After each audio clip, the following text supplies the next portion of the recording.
సమరం ఎక్స్పర్ట్ల ప్రేక్షకులకి స్వాగతం. మనం ఇందులో అనేక న్యాయ సంబంధం విషయాల్ని మనం తెలుసుకుంటున్నాం. ఎక్స్పర్ట్స్ ఏం చెప్పారో ఆ విషయాలు తెలియజేస్తాం. లీగల్గా ఉండేవి ఎంతమందికి ఎన్నో విషయాలు తెలియవు. అది తెలియడం కోసమే ఈ ఎక్స్పర్ట్లలో అనేక విషయాలు తెలియజేస్తున్నాం.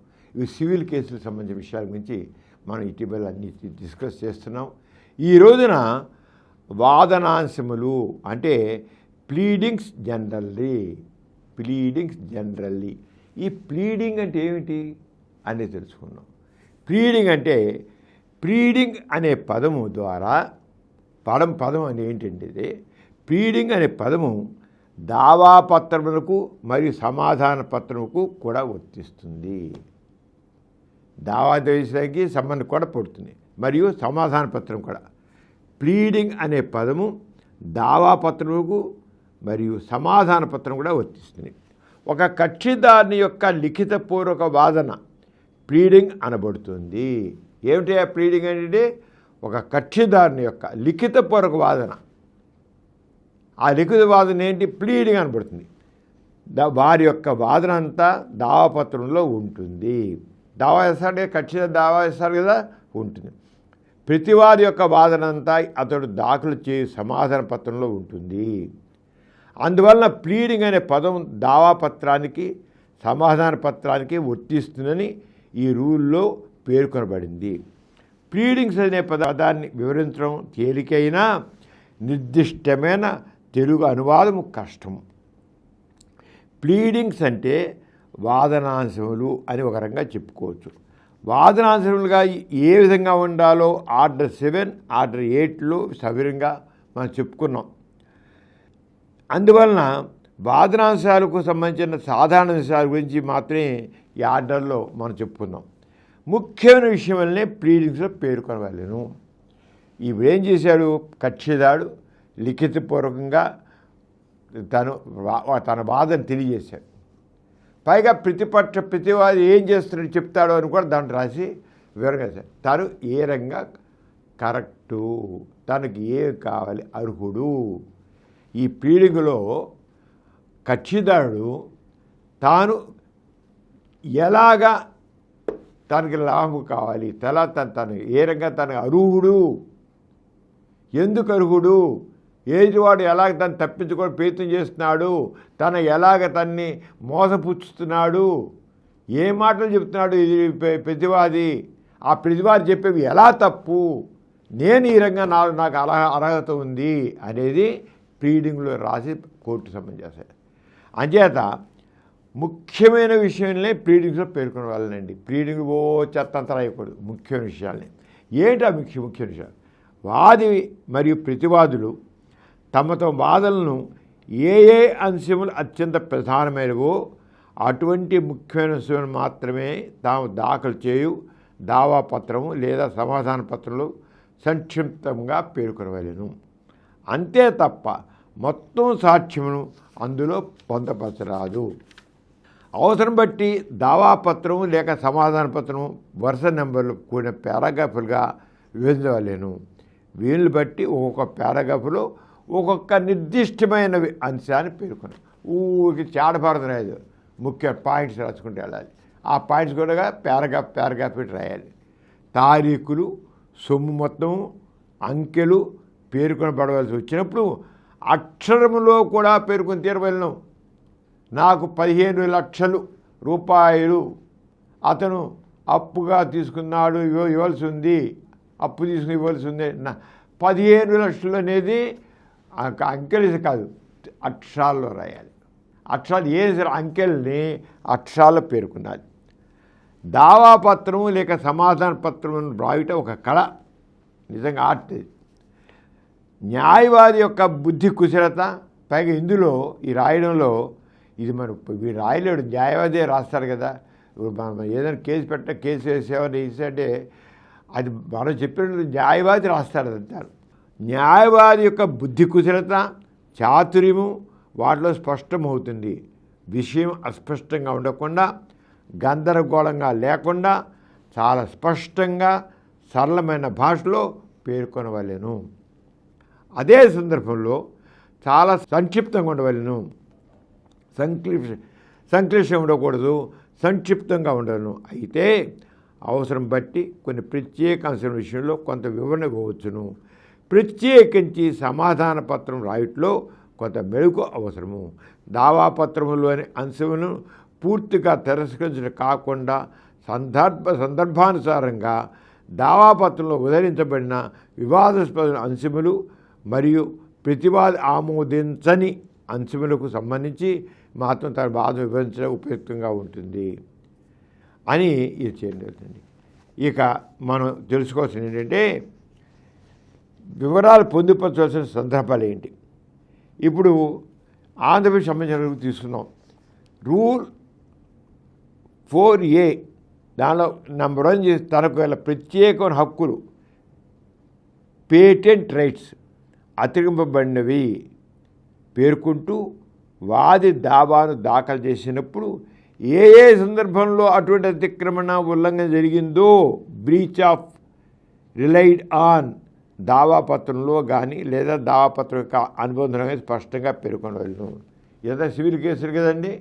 అంచేత తనగల ప్రత్యేకమైన హక్కులు పేటెంట్ రైట్స్ అతికింపబడినవని పేర్కొన్నప్పుడు దాన్ని స్పష్టంగా పేర్కొన్నారు. అంతేకాకుండా ఈ రకం తరాకు చెందిన దావాల ప్రతివాది కనుక వాది యొక్క ప్రత్యేకమైన హక్కుల యొక్క ఔచిత్యం ప్రశ్నించినట్లయితే ప్రతివాది వాది యొక్క ప్రత్యేకమైన హక్కుల యొక్క ఔచిత్యం ప్రశ్నించినట్లయితే ఏ కారణం వల్ల వాది యొక్క ప్రత్యేక హక్కులు ఔచిత్యం లేదని తను భావిస్తున్నది తన సమాధానపత్రం కానీ దానికి అనుబంధం స్పష్టంగా పేర్కొనాలి. ఇంకా షరతులు ఏంటి అనేది దీంట్లో ఉంటాయి. 1999 చట్ట సవరణ ద్వారా ఇలాంటి ఉన్నాయి. ఇక షరతులు ఏంటి, ఏదైనా ఒక కార్యమును నిర్వర్తించడం లేదా ఒక సంఘటన జరగడం అనేది ప్రామాణికంగా వాది లేక ప్రతివాది వాదన చేయదలుచుకుంటే అందుకు సంబంధించిన వివరాలని స్పష్టంగా సౌకర్యంగా తన దావాపత్రం లేక సమాధానం పేర్కొని తీరవలను. సదరు కార్యము నిర్వహించటం లేక సంఘటన జరగడం అనేది షరతుకు సంబంధించి వారి యొక్క దావాపత్రం లేక సమాధాన తప్పనిసరిగా అంతర్లేనిగా పేర్కొనడం. ఇవన్నీ ఎందుకు తెలుసుకోవాలంటారండి, మనకు ఒక సంఘటన జరిగింది, మనం కోర్టు చెప్పాలి మనకు అన్యాయం జరిగింది, లేదా రెండో వాడు అన్యాయం చేశాడు, వాడు మోసం చేస్తున్నాడు. మనం లాయర్కి పూర్తిగా ఇన్ఫర్మేషన్ మనం ఇవ్వాలి. లేదా లాయర్కి ఎలా తెలుస్తుంది, ఒక లాయర్ని మనం పెట్టుకున్నాం, అతను మన తరపున రాస్తాడు, రాయాలని చేయాలి, ప్రతి ఒక్కటి మనం చెప్పాలి. అది ఏ రకం లాయర్ అప్పుడు ఏం చేశాడు, ఏ రకంగా మనం మోసపోయాము, ఏ రకంగా వాడు మనం మోసం చేశాడు, మనం ఎక్కడెక్కడ మోసం చేశాడు, ఏ రకంగా వాడు మనకి అర్హులు మనం దీనికి, ఏ రకంగా వాడు కాదు, ఇవన్నీ కూడా వివరంగా మనం చెప్పాల్సిన అవసరం ఉంది. అయితే ప్రతి చెప్పాల్సిన బాధ్యత లాయర్ దగ్గర ప్రతిదీ చెప్పాల్సిన బాధ్యత ఉంది. లేకపోతే సరే రెండోది ప్లీడింగ్స్ భిన్నమైన వాదన చేయటం.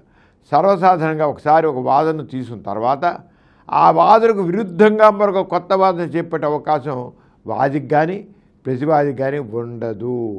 అయితే కోర్టు అనిపిస్తూ గత వాదనకు పూర్తి వ్యతిరేకంగా వాదన మార్చుకుని అందుకు అనుగుణంగా తన దావాత్రం లేక సమానం ఒకసారి కూడా రాసే పెట్టాడు. తన ప్రతివాది మీద తన ఆరోపణ చేశాడు, కానీ దాన్ని మార్చుకున్నా, ఇప్పుడు నేను మార్చుకుంటున్నాను, ఇలా కాదు ఇలా చెప్తాను నేను, లేదు ఇదే చెప్తాను, లేదు ఈ విషయం గురించి చెప్తాను నేను అంటే ఒకటి ఇప్పుడు ఆల్రెడీ కూడా ఫైల్ చేశాడు. ఫైల్ చేశాక నేను ఈ విషయం గురించి మాట్లాడను, ఇంకో విషయం గురించి మాట్లాడతానంటే కోర్టు అనుమతి తీసుకోవాల్సినవి. అంతేగాని కోర్టులోకి వెళ్ళాక వాడు రాసేసిందని నేను ఇప్పుడు దాని గురించి మాట్లాడను, ఇంకో దాని గురించి మాట్లాడతానంటే ఈ సాధారణంగా జరిగేది. సరే అలా అంటున్నాడు అతను, అయితే నేను ఇప్పుడు ఆ విషయం గురించి మాట్లాడను, ఈ విషయం గురించి మాట్లాడను ఇంకోటి అన్న కుదరదు. ఏ పాయింట్ ముందు చెప్పాడో ఆ పాయింట్ మీదే ఉండాలి. ఏ విషయం మీద తను కోర్టులో ప్రవేశపెట్టాడో అదే మాట, కానీ నేను నా వాదన మార్చుకుంటా అంటే కుదరదు. అంచేత కానీ కోర్టు అనుమతిస్తే మాత్రం దాన్ని మార్చుకోవచ్చు, అనుమతిస్తే మాత్రం.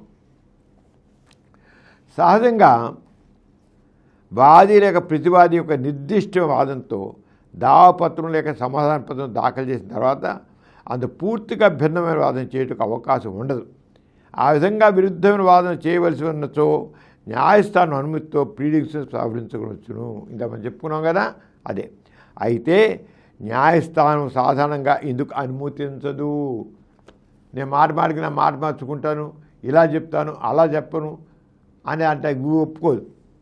వాది కానీ ప్రతివాది కానీ తాను కోరుకున్న పరిహారంకు అనుగుణంగా ఎన్ని విధములైన వాదనలైనా తీసుకోవచ్చు. ఇది చట్టం అంగీకరిస్తుంది. కానీ ఈ వాదనలు ఒకదానికొకటి పరస్పర విరుద్ధంగా ఉండరాదు. అయినప్పటికీ ఒక వాదనకు ప్రత్యామ్నాయంగా మరొక వాదన చేయవచ్చు. ఇటువంటి వాదనలు ఒకదానికొకటి పొందడం లేకపోయినా ఇబ్బంది లేదు. ఇంకోటంటే ఒప్పందం నిరాకరించుట. దావాలో ఒక కక్షిదారు ఒక ఒప్పందం గురించి తన పీగులో ఉదహరించినప్పుడు ప్రతివాది సదరు ఒప్పందమును కేవలం ఖండించినట్లయితే సదరు ఒప్పందంలోని అంశములను ఖండించినట్లే పరిగణించబడుతుంది. అంతే తప్ప ఆ ఒప్పందం యొక్క చట్టబద్ధతను ప్రశ్నించలుగా పరిగణించరాదు. ఇండియన్ కాంట్రాక్ట్ చట్టం ప్రకారం కొన్ని ఒప్పందములు చెల్లనేరు. అందువలన ఒప్పందం చెల్లనేరని పేర్కొన్నటకు ఆ ఒప్పందంలోని అంశములు వాస్తవం కాదని పేర్కొనడం చాలా తేడా ఉంది. అందువలన ఒక్కొక్క ఒప్పందమును నిరాకరించే సందర్భంలో ప్రతివాది చాలా స్పష్టంగా జాగ్రత్తగా ఉండవలెను. డాక్యుమెంట్ల గురించి ప్రస్తావన. ఒక డాక్యుమెంటులోని అంశములు దావాకు సంబంధించి ప్రధానమైనప్పుడు ఆ విషయం సంక్షిప్తంగా పేర్కొంటే సరిపోతుంది. అంతే తప్ప ఆ డాక్యుమెంట్ గురించి ఒక దావాపత్రంలో పరిపూర్ణంగా ఉదహరించడం అవసరం లేదు.